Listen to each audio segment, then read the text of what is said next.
what's up? It's Friday. It's 63 degrees outside and it's still February, so I'll take that.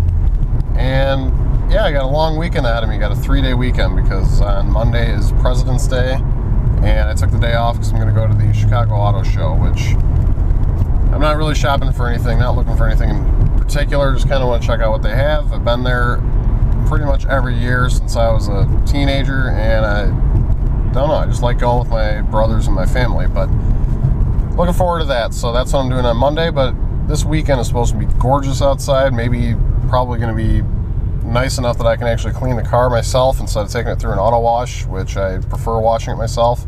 Probably clean out the inside, probably clean the Jeep, probably, you know, get some things out of the way that couldn't do when it's cold. And I think the first thing I'm going to have to do is get gas because I am on empty, which sucks because I don't like the gas stations by my work. They all have higher priced fuel, so probably going to have to either hope I can stretch it to the 20-mile drive home or suck it up and get gas somewhere before I get home. We'll see. Now, gas mileage. I know in the last video I said that I got about 14.5 miles per gallon to the tank that I had before this one. Well, doing the math for the miles now, this tank is looking like it's much better, like 20 miles per gallon, which in all reality, I don't think I did anything different driving.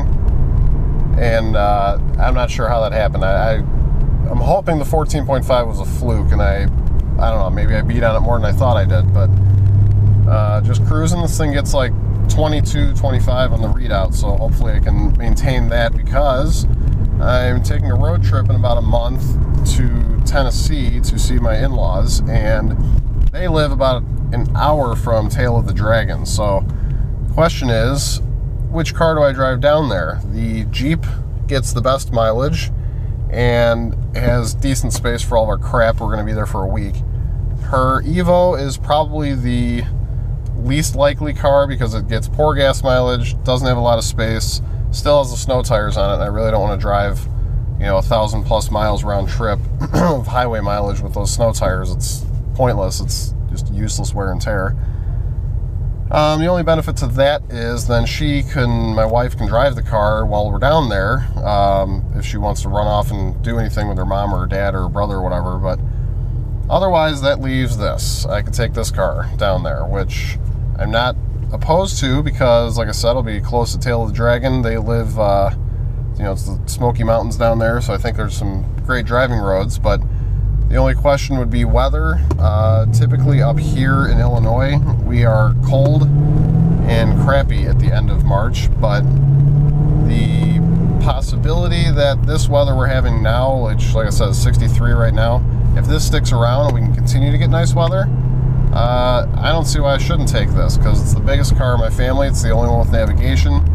Like I said, highway mileage, hopefully this thing can average like 25 miles per gallon, 20, somewhere in there, so that it's not a huge killer on my wallet. And it'd also be nice to experience what this thing is like on a road trip with the Supercharger now, because it was put on about 1,000 miles ago, and really the only driving I've done is a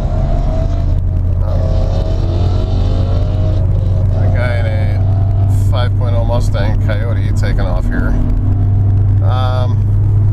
Only driving I've been doing is around town, no long distance driving, so I'd be interested to see how well this thing drives over a long period of time, and wouldn't be getting on it a lot because I'm just cruising with my family, but I don't know if overheating or anything like that. I know some people had some questions, but it'd be a most comfortable car as well. This car is definitely way more comfortable to drive than my Jeep and the Evo are for longer trips. Let's see if we can catch up to this. This is a 2015 and up 5.0 Mustang, stick shift. Clearly he has exhaust, and I think it's like guard green, that darker green, which I actually like. I don't know if he's going to drive like, yeah, he's taking off again.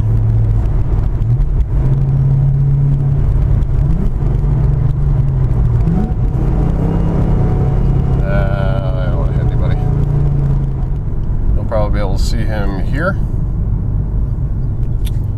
Younger bald guy. And my squeaky brakes.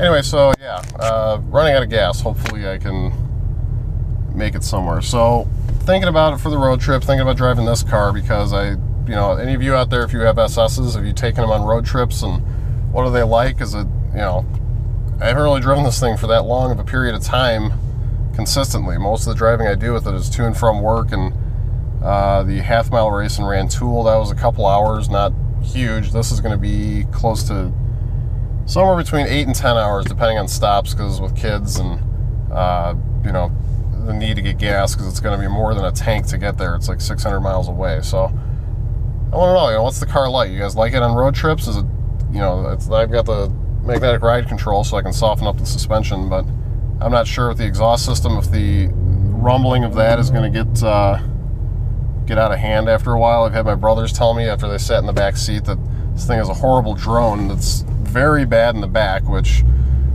hopefully my kids don't care or isn't bothering them. I don't want it to, but I've never heard them say anything about how it's annoying, so we'll see. Yeah, look at Mazda 3 riding my ass.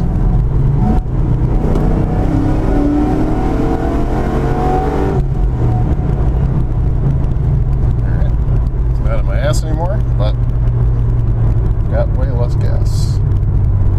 Traffic is pretty bad.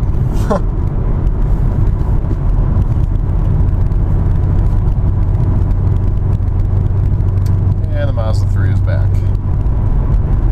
And gridlock traffic.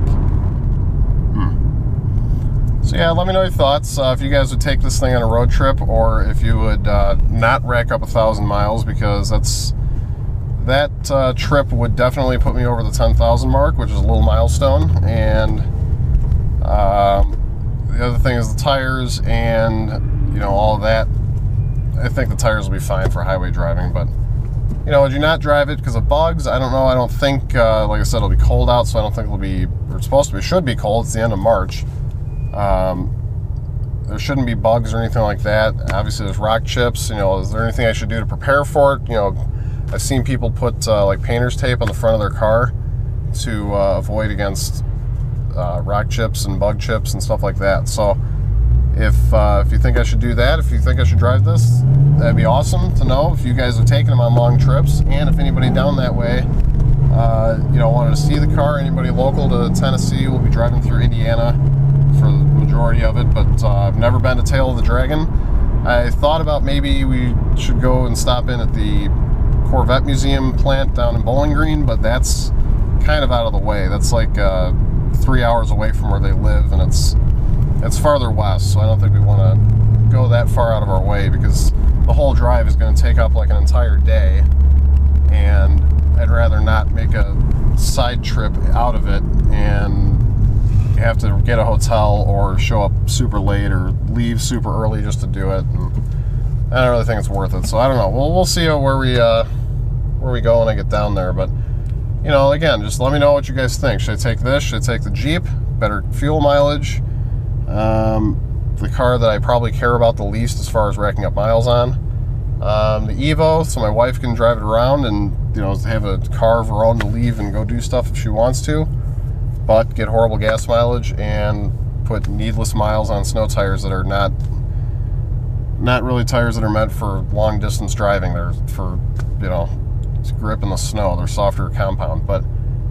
Or do I take this? Let me know in the comments below, and as always, please like, share, and comment on these videos, and don't forget to hit that subscribe button, and we'll check you out next time. Have a wonderful day.